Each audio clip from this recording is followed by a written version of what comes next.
Hello, I'm Pauline Jennings. Welcome to Musician Talk.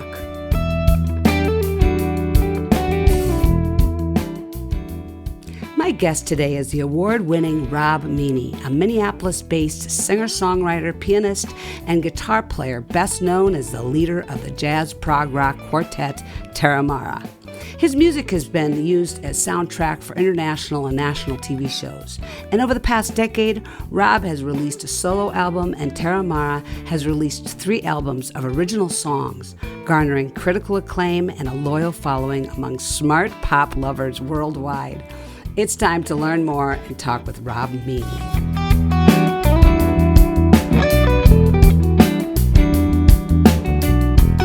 Welcome, Rob, to Musician Talk, finally.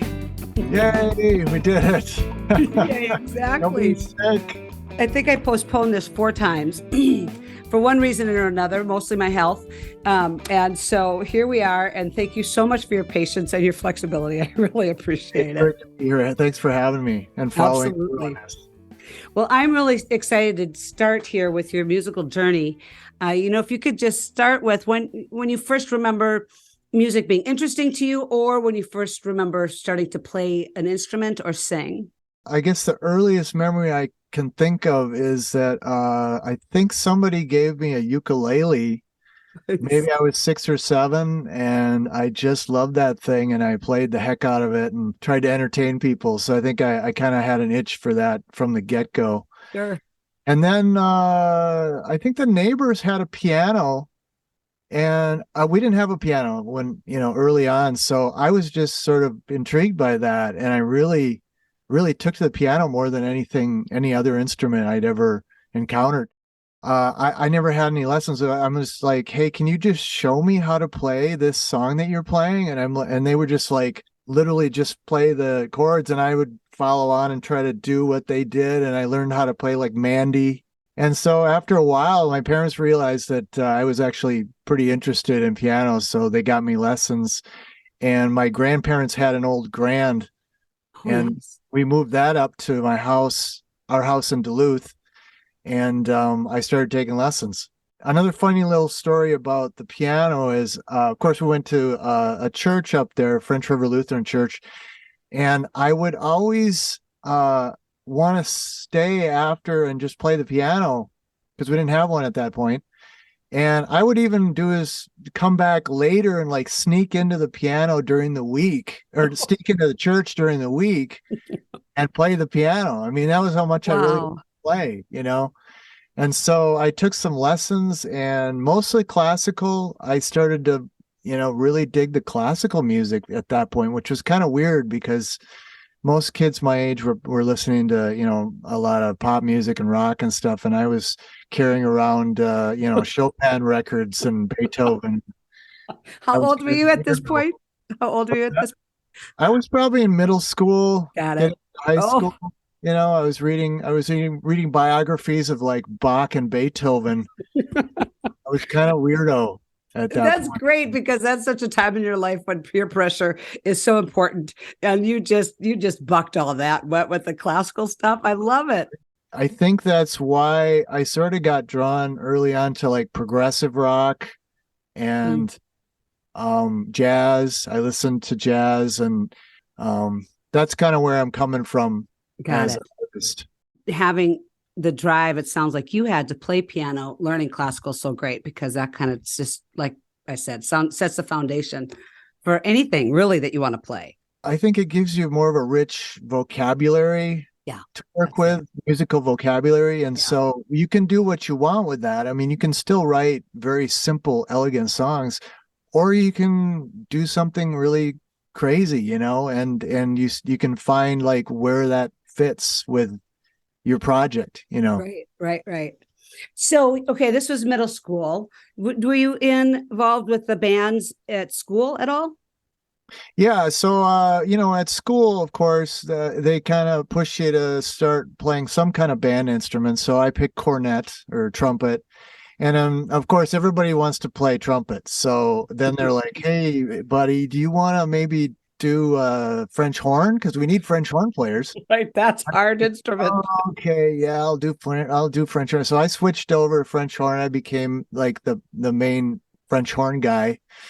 And then I played in jazz band because they needed. I was at a small high school. It was a two Harbors high school. Oh, okay, got it. Yeah. So we had a very small class, maybe 150 people, and maybe 400 in the whole school.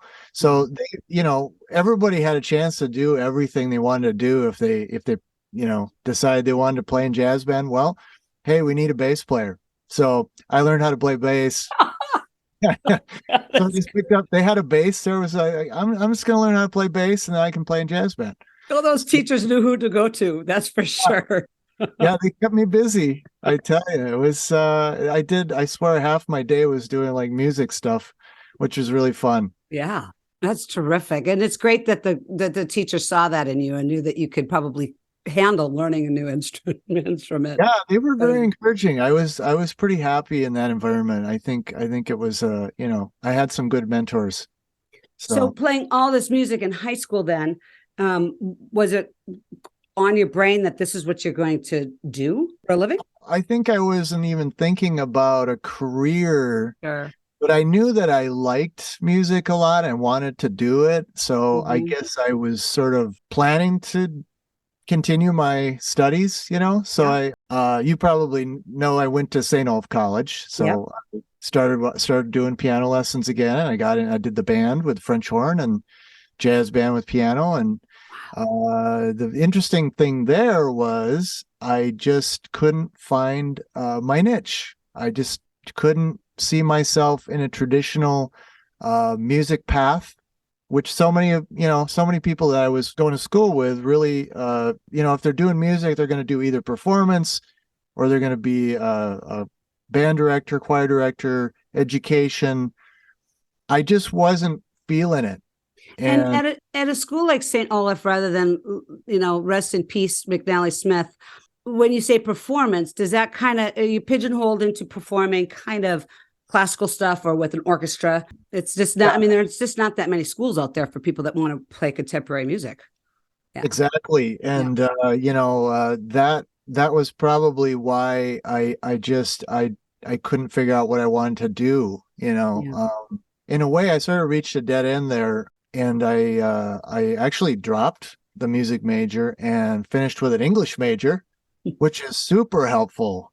Well, songwriting, it can help that. No, some obscure references in your songs.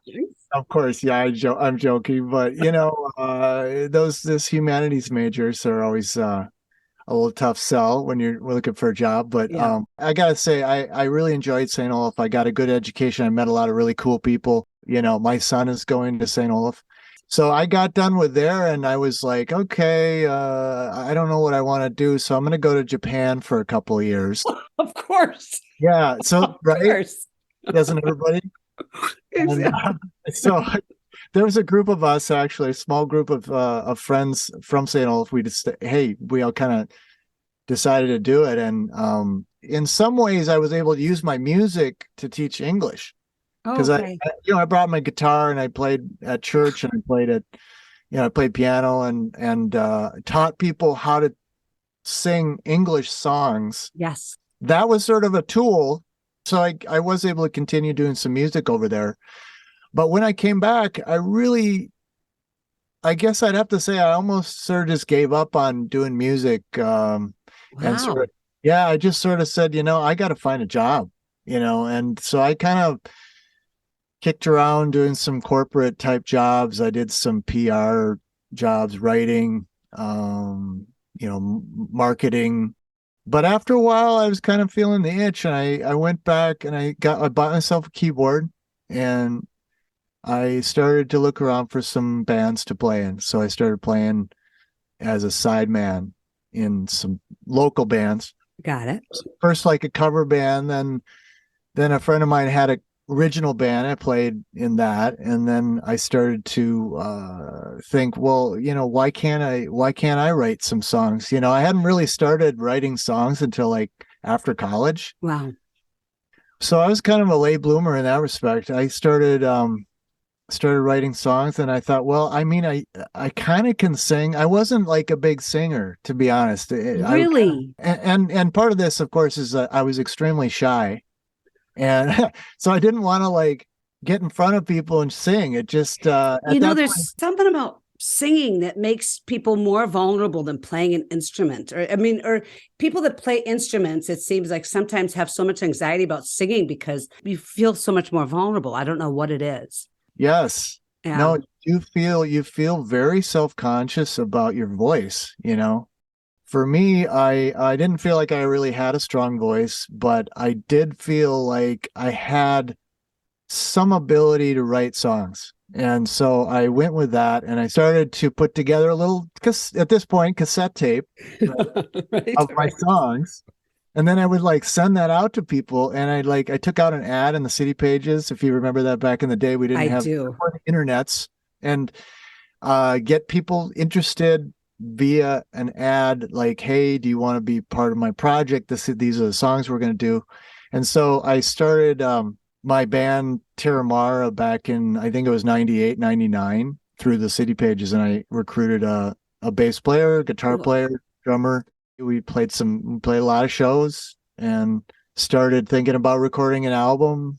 And I found a producer. I gave him our demo, and because I felt like, that was sort of beyond me to how are we going to record this thing, and I found this guy, Ken Chastain, who really became sort of a good friend and a mentor to me in the local, music community. And he shepherded us through recording our first album, which we did at Pachyderm. Nice, nice. Yeah, Yeah. he had some connections down there. So we went in there for a weekend and Awesome. hammered out 10 songs, and we got done, and we put it out, and nothing really happened. so, so, it's sort of one of those things where we're super good at like doing our songs, but then we just dropped the ball. I didn't do any marketing, or I don't know. I didn't know anything about the music business, so I was just kind of clueless. I think Steve and I have had this conversation 100 times. I mean, particularly Steve, but well, he does so much more music than I do. Getting that band started, getting the members, getting the music, it's all so exciting, and it drives ahead and it drives ahead, and then you have that CD and you got to get gigs. It's like, well, who wants to Yeah. do that work? And who knows how to do it, right? It's like you feel like, oh man, where's the fun in like, getting out there and doing all this promotion and Right. trying to get in front of people and sending out press releases and blah, blah, blah. At that point, it seemed like that we were losing steam, and people were getting anxious, and they didn't, the dream was not emerging. So I think half the band quit. And then I had to sort of recruit a new bass player, a new guitar player. And I got to say, at that point, I really got lucky because I got Carl Koopman on guitar. Not And only is he an incredibly tasteful, wonderful player, he's such a good person. I mean, he's so kind. He's just kindness embodied. he's just a great guy and a great musician. I mean, he brings so much to the project, so much creativity, and like you said, just some really tasty playing. I mean, somebody told me, yeah, everything that Carl is involved with, he just makes it better. Yeah.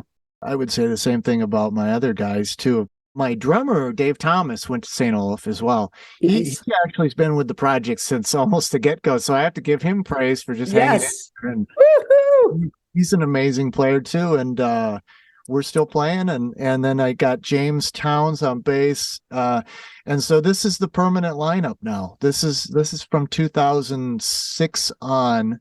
So we did that second record with a different bass player, but then James came in, and so then we did the third record with that foursome. So we did a total of 3 Terramara records officially over about a 10-year period. And again, it's like you feel like you get some momentum going, but you plateau somewhere, and then it's something you have to sort of either go 100% in, where everybody's just like, this is what we're going to do with our lives, and you just sort of have to go on the road or find management or whatever. And I just don't feel like we ever, and myself included, I didn't feel like I was in a place in my life where I could do that. Yeah. I was married and I had, young kids. I just wanted to keep it going, but I wasn't, I guess I wasn't willing to give everything to it. Well, and that's a risk. And it's a bigger risk when you have a household that you're partially responsible for, because even if you put 100% in, and no matter how great all the players are and the music is, it's still luck is a huge part of it. Yeah, it's one of those things too where I felt like because of the music that I was writing, I was a little out of sync with what was going on in the cities here. Okay. Yeah. In what way?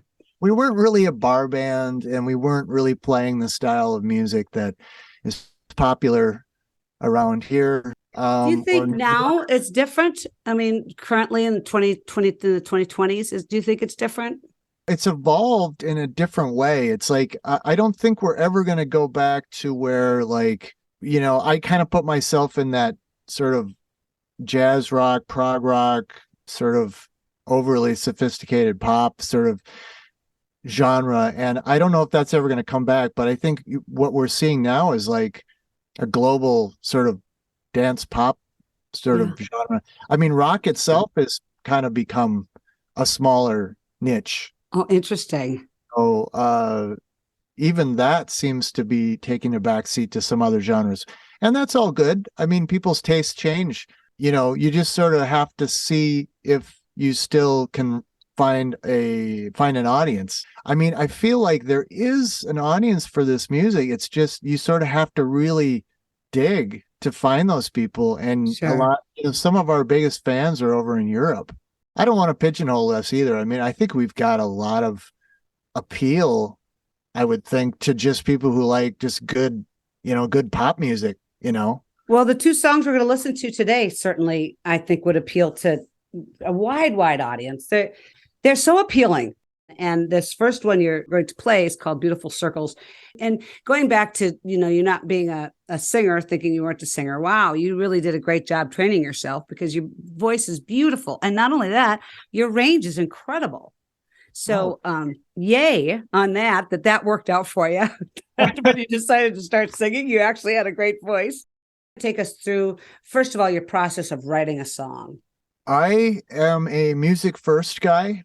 Okay. So I'll sit down at the piano. It's usually at the piano, and I'll start messing around with some chords. That's what I've always done. I just sit at the piano and noodle around. Nice. But if I'm in the mood to write a song, I will mess around with some chord changes until I find something that I really like, and then I think, okay, I'm going to try to sing over this. I'm going to try to sing a melody, and so I'll just sing garbage words until I find a melody. And then finally, I'll say, okay, I like that. Now I'm going to fit some actual lyrics to this melody. And so the words have to fit the phrasing, and it really comes down to that. So I'd have to say the music is always on top of my priority list. And then if I can get some good words that fit that comes last. At the same time, I have to say I do take the words seriously. Like I want to write something meaningful, and that's something I've grown to appreciate over the years. Like I think early on I wasn't as, like, my words maybe didn't have as much depth, but when you get older you have more experiences to look back on, and so you start writing a little more from the heart. It seems to me, watching your stuff on Facebook, is that you write quite often. And I don't know how prolific you are, but how do you make the decision that you're going to record a song? I always find this so fascinating because you might have 100 songs sitting there. Which one's good enough? How do you decide? Yeah, that's a really good question because, I want to record everything. I want to finish every song that I start, but I don't have time and I don't have the energy. So I do sort of self-edit, and I think, okay, well, which of these really sounds like the strongest idea, musically? And again, not even considering the words, just What does that mean? The strongest. What does that mean? something just really that I feel is catchy, or if I feel like it has some energy, I would pursue that to the end. That's why I hung on to this beautiful circle song. I just felt like, okay, I liked where it was going, but I just never finished it. And so I just took that out of the coffers and I said, okay, I'm going to finish this dang thing. I love this song. It takes you on a journey. It really does. And so let's talk about this a little bit before we play it. Tell me the story behind the song. Somehow, some way, I heard there's something about alien abduction going on here.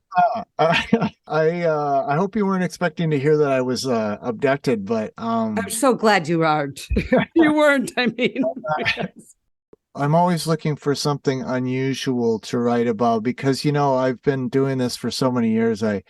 I get a little tired of writing about love relationships and falling out of relationships, and Yeah. this one I started thinking about how conspiracy theories are such a big part of our culture, and in a not so good way. Like Right. some of them are just there's just a lot of misinformation and a lot of conspiracy theories that people actually believe and they act on in their personal lives, and it's really sad and it's really not a good thing. It's disheartening. Yeah, so in some sense, I wanted to get inside that world. I wanted to find out, okay, so what would it be like if I was a person who actually believed in aliens they were going to come down and they were going to scoop me up? And so I sort of wrote this idea of this person, they want to be abducted, and they place themselves at night in a cornfield, waiting for the alien craft to emerge. It's just sort of a friendly encounter with an alien. Maybe it's a good thing. Maybe we shouldn't be afraid. So I guess that was the story. I wouldn't mind being on an alien ship. I'm a total sci-fi person, and I totally believe there's life out there. But I don't believe that people are secretly and nobody knows about it being abducted and then returned. I think we'd all know about that if that was happening. Right. just saying. Before we listen to this, also, why don't you give us a rundown of the musicians involved in the song? I brought in Carl and Dave and James. I guess it was at the end of the pandemic when we started talking about doing it, but there was just no way to connect, So we kind of had to pioneer a new method, and that's where I started recording over here. I'm not a recording engineer, but we made it work. And then I got James over here, and then Dave and I went to a studio to do the drums. To do the drums. Yeah. And so in a sense, it was all piecemeal. Wow. And then I had this massive Pro Tools session with all the tracks, and I delivered that to my favorite producer, mixer guy, Andy Thompson, and said, can you mix this and make sense of it? And that's where the real magic happened in some ways. He came in and he turned it into this musical journey that you're talking about. Like it wasn't all of one piece. Like it just sort of, was smoldering, and then it sort of trailed off. And then also we come in with the Terramara, vibe. We got the rock guitars and the drum kit, and then it builds, and then there's like this massive keyboard solo, which I never do keyboard solos, but I enjoyed finally pulling one out for this track. And there's a lot of like spacey vibes to it. It's kind of magical how it all came together, to be honest. I don't know. Wow. I don't know if we did it, but I was thinking that it sounded like there was different movements when I was listening to it, and to what you're speaking of. It just builds and builds and builds, and then yet during the song, there's times when it comes back down. So it really is a journey. So let's take a listen to Rob Meany's new single called "Beautiful Circles," and here it is.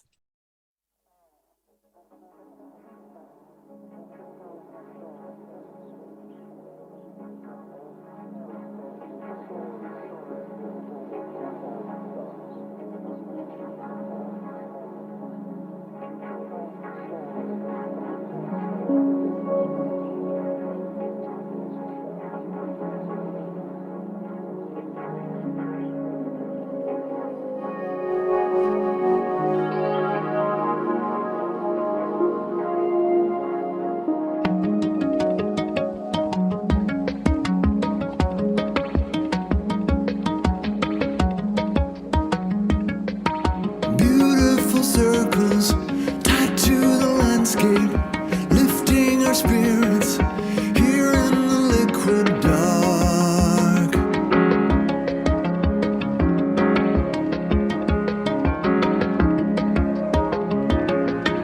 Out in the cornfield, they will receive us, waiting in silence. We keep a watchful eye.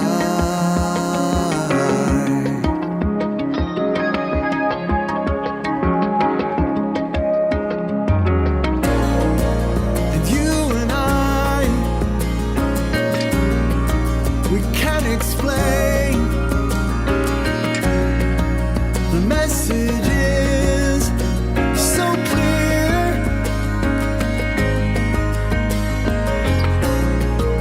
and when it's time, we'll face the light and fly so high we can't see ground.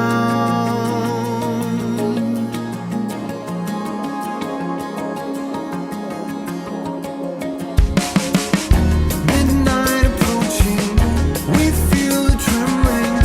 Off in the distance, beams of majestic light.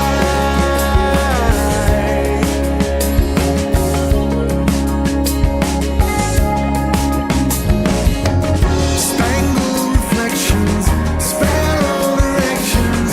We can be sure now. Lay all your fears aside.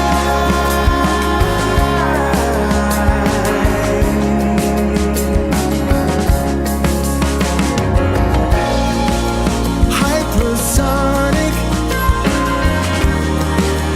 bathed in steel, bursting through the clouds.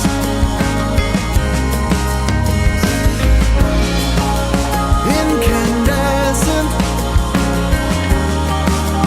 domes of light shine so bright, so bright.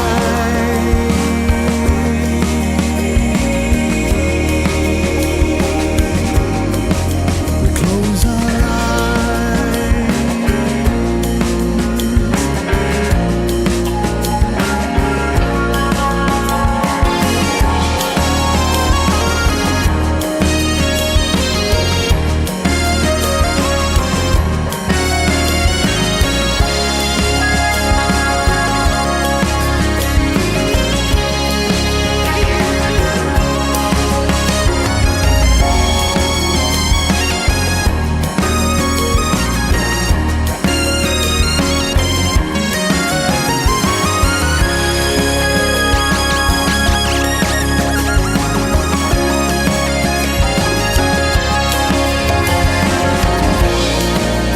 You and I will fall in line and follow all the signs. Whoa, I wore my head out, making sense, but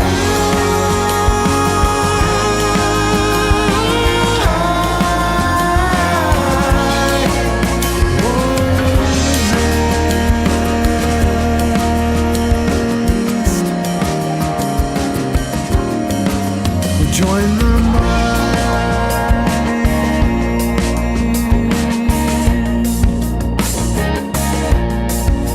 Join the mind.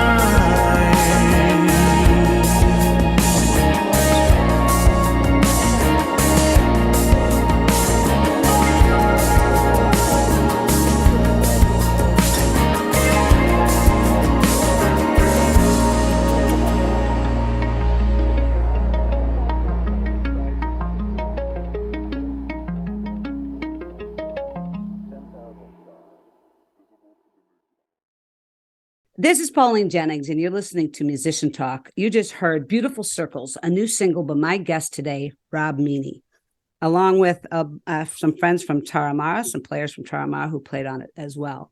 Some of my notes from listening to the song, epic, is one word. It's totally epic. You have the line in there, and the message is so clear. And that made me think of your voice is so clear. You have a very, very pristine sounding voice. I like it. And that your range is incredible. And I don't know if you have any cello players that came in sound like cello, or maybe that's just Carl on the guitar because he can make it sound like anything. Yeah, it could have been. There was a lot of guitar parts and a lot of keyboard parts. And so there are a lot of textures. Yeah, it all melds together, but yeah. All right. So we've talked a little bit about Terramara, and you guys play here and there, but most of your gigs are solo gigs. I've been doing mostly solo gigs. It's hard to get the band together. I mean, we're coming into a period where maybe we're going to be a little more active now. Good. Because we have new music and we have a little more momentum to do the band gigs. But yeah, mainly I do a lot of solo gigs. There's a lot of reasons for that. I think it's a lot easier to just book yourself. Yep. And you talked about vocals and voice and stuff. This is a way for me to keep my voice in shape. In some ways, it's just kind of like a workout, Right. You mentioned guitar, and I didn't hear in all of your story, your journey, you didn't say when you picked up the guitar, and that not only do you play it, but you play it well to perform with it. Oh, well, thank you. I don't consider myself much of a guitar player, but I've been trying really hard to make that a part of my musical life. I did start back in high school, but I really didn't spend much time on that. I guess it wasn't until 10 years ago that I actually bought a decent guitar and acoustic, and then actually writing on guitar, which after you've been writing on piano for so many years, it's like guitar offers like a whole different like approach, because I don't know how to play it as well. I've come out with like different songs, like different sounds different. And so I think my first guitar songs were on this last record, this solo record that I put out, the Ferris Wheels Unbound. Well, I'll leave that to other people to decide whether that's what that sounds like. If it still sounds like me, or if it sounds like some other artist. But lately, I've been writing a lot on guitar. Yeah, nice that you have another tool to use for that. Yeah. And at the end of the show, we will talk about where to find Rob's music and his gigs, so that you can go take a look, listen to that album, and see what those guitar songs sound like. We're going to move forward here to the quote. And this is Peter Gabriel, because both these songs remind me, and some of your singing reminds me of Peter Gabriel. And I bet it's somebody that you really respect. Absolutely. Huge fan. This is the quote right here. Watch out for music. It should come with a health warning. It can be dangerous. It can make you feel so alive, so connected to the people around you, and connected to what you really are inside. And it can make you think that the world should and could be a much better place. And just occasionally, it can make you very, very happy. And that was Peter Gabriel. And boy, he says so much there. It's a great quote. And I think the dangerous thing is a little tongue-in-cheek in that, oh, watch out, you might learn something about yourself kind of vibe, but maybe not. There's so much there. So what comes to your mind? What pops out of that quote to you? It really speaks to him as an artist. Like, he has fully embraced the responsibility of his power, because I really look up to him as an artist, not only for the great music, but the fact that he's so socially conscious, and he's really getting behind some great movements, some ways that we can improve our society and, improve as people. It's what you strive for as an artist, is you want to be dangerous, maybe, and you want to be able to reach people. And it's a very powerful thing if you can do it.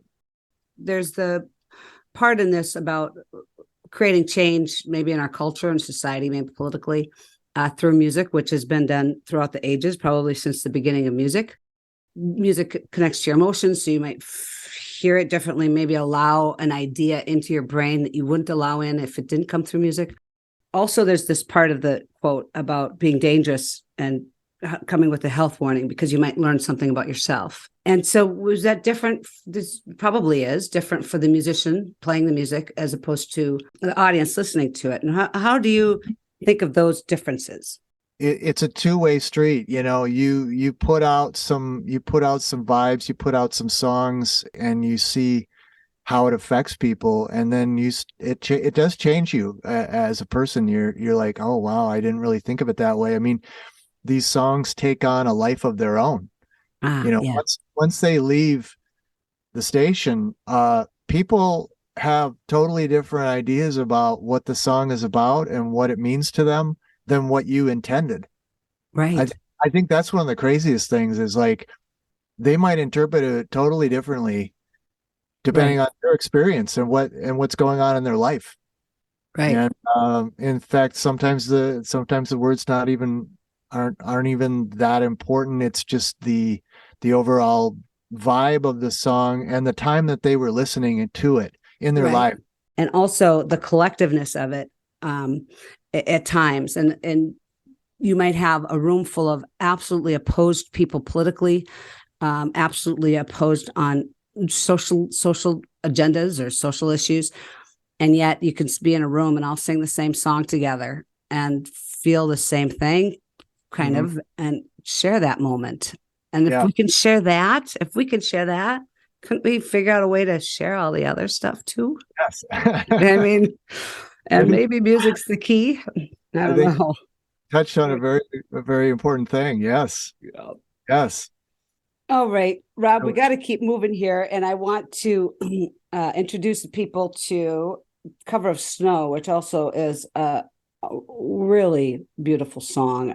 The song is very sweet, and yet it's still very big. And I'm not sure if it's that snare hit that does it, but there's a bigness to it that I really, really love. So story behind this song, what do you got?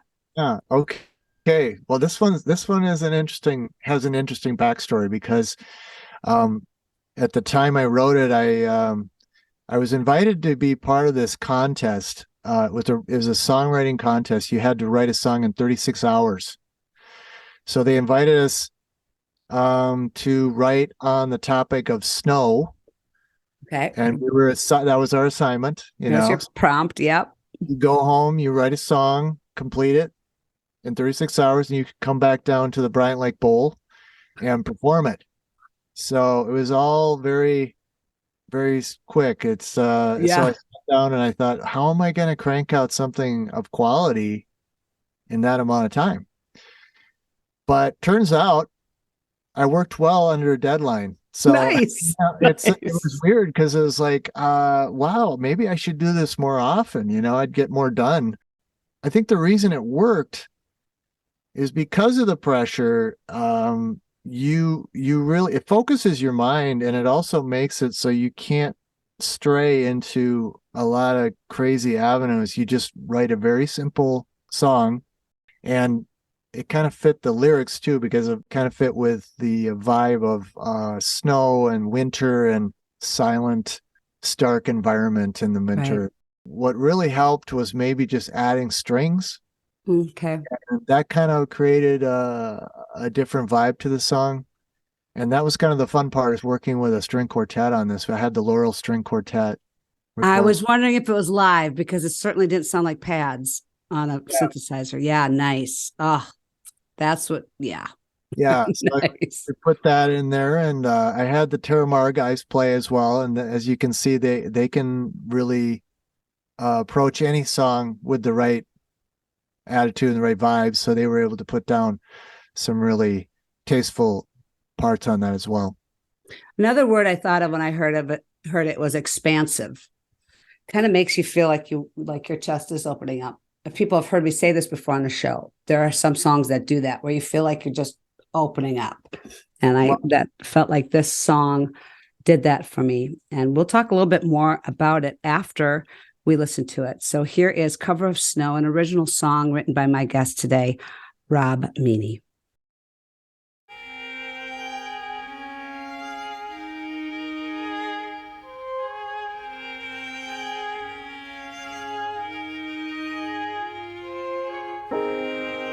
Winter comes early to this this quiet country town. But it never comes easy, and it seldom makes a sound. I know we had summer and most of the fall to find out where we're going and if there's a future in it all. A future in it all.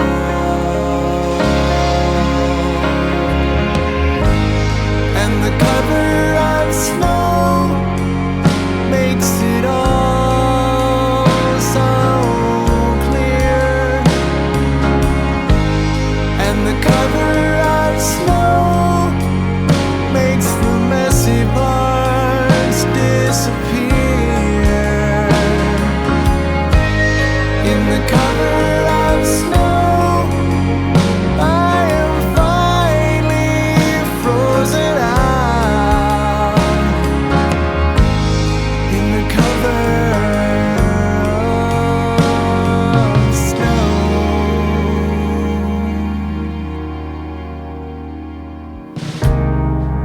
You drew my portrait out there in the sand, but now there's no trace of it. I remember what I can. You said you can't live here so far from the sun. You said you want answers, and I gave you just one. I gave you only one.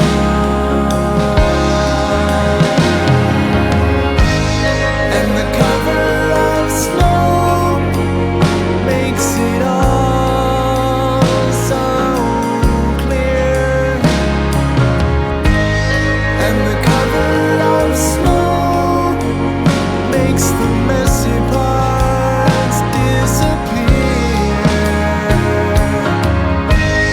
In the cover of snow, I am finally frozen out. In the cover of snow.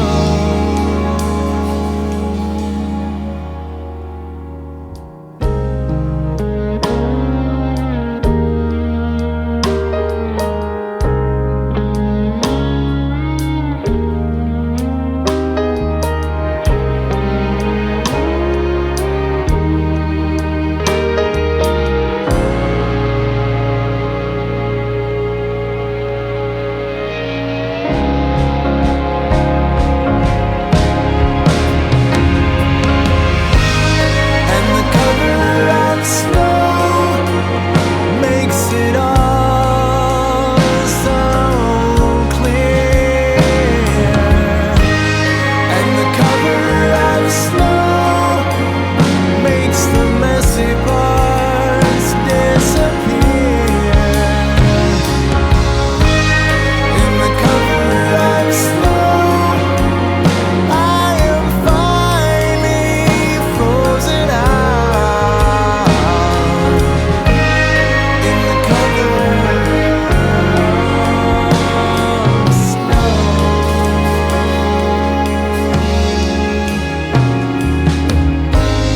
In the cover of snow.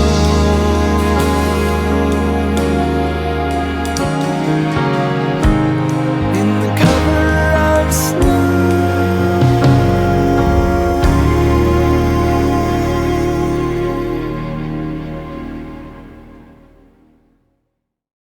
This is Musician Talk, and I'm your host, Pauline Jennings. My guest today is Rob Meany. And you just heard a recording of his original tune called Cover of Snow. Again, your voice is really beautiful. And in this one, I really felt like your voice was emotion filled, like you were telling the story. I really could grab onto the story because of the way that the intonation and the emotion that you put into your voice. We're going to, at the end of the interview, tell people where they can listen to that again. Okay. Listen to that again, and Beautiful Circles. All right, here we are. We're kind of getting toward the end of the interview. This is the time for best gig, worst gig. What do you got? What do you got for me? Well, let's start with best gig. And this is, it's hard to narrow down to one, but I mean, when you have good. Yeah, no, it's good. It's good to have more than one good gig, right? Yeah. Because there are a lot of bad ones. Let's be honest. And this one, I would say, at top of my list are the CD release shows. You know, for each CD, you have a big show and you put it on, and you're like, invite all your family and friends and all your fans. You get everybody in one room, and there's a lot of love there. Yeah. And you feel like you've really accomplished something, and you've reached a lot of people. So I would say, you know, Ferris Wheels Unbound. We were down at the Ice House. We had a string quartet. We had the Laurel String Quartet there backing me up, and then we had a bunch of musicians. It's just very memorable, you know. Yeah. And I look back on those, and it's like, yeah, I wish I could do that every week, you know. Right. I mean, you have not only all the love, but you have all those people that want to hear your music. I mean, they are there to hear your music, right? So what better audience could you have? Not always the case. Not always exactly. Right. Where pretty much every single person in that space is there because they like your music and they love you and all that. And yes, that is a gift. It's very nerve-wracking to be in that situation. Like I'll do cover gigs, and I'll just like I'm just swinging for the fences on these songs. I don't really care what if people are listening or not. But then you get in that situation where it's all your stuff, and everybody, all the eyeballs are on you, and you're like, oh my gosh, I gotta really step up here, you know. And so you want to put on a good show for in that situation. I think when the stakes are heightened, the payoff is heightened as well, right? Yeah. All right. Worst gig. What is it? Gig. Okay. Well, I got a story for you on this one. So Terramara, we were booked at a show on July 3rd. So it was like a day before the big holiday. It was the Bloomington band show. Okay. So we're outdoor gig, and they're like, yeah, this is going to be great. You're going to be slotted in at 5:00. We're going to have a band before you, and you're from 5 to 6. And then we're going to have another band 6 to 7 or whatever. You know, they had like a whole lineup. Right.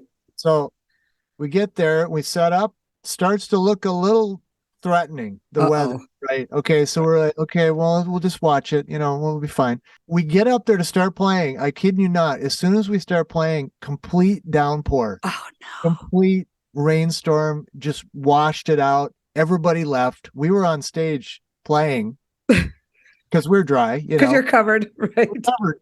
We look out, nobody there, everybody left. Everybody but like one super fan. Right, with their umbrella.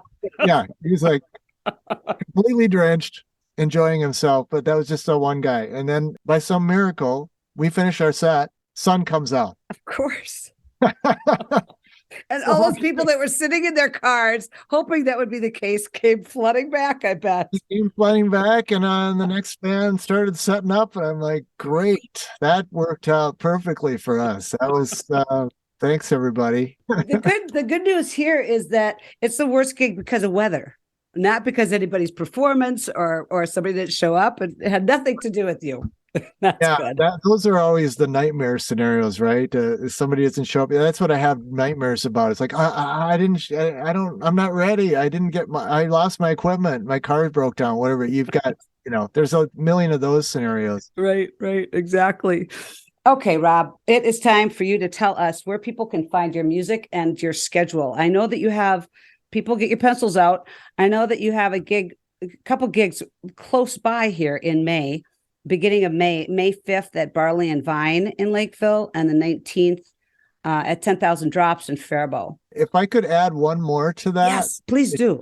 It just came up and I thought it might be of interest and that's Mother's Day. That's May 14th at Cannon River Winery down here. Nice. So that is from 10 to 2. It's kind of weird hours. 10 in the morning to 2. I'll be at Cannon River Winery. One of my favorite places to play down there. Wow. When that will be on your schedule, on your website, and his website is really beautiful and easy to use, very intuitive. You have no problem finding anything there. And what is the site exactly? So that is just robmeany.com. And it's MEANY and Rob with 1 B. That's right. Okay, excellent. And all your shows are there. A lot of your music, I don't know if it's all there, but boy, there's a lot of music there for free, people.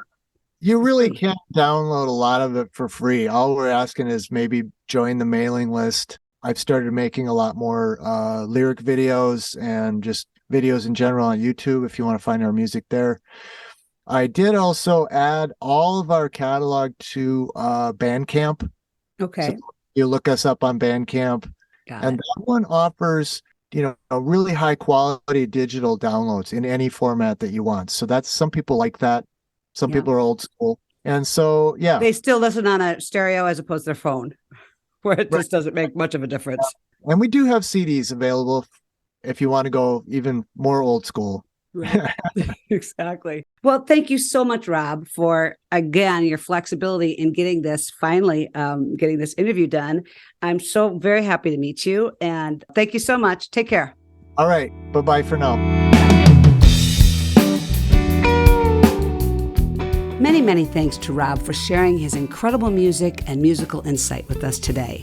Thanks always to Wendy Nordquist and to you, dear listener, for tuning in to Musician Talk on the One, KYMN. Have a terrific day.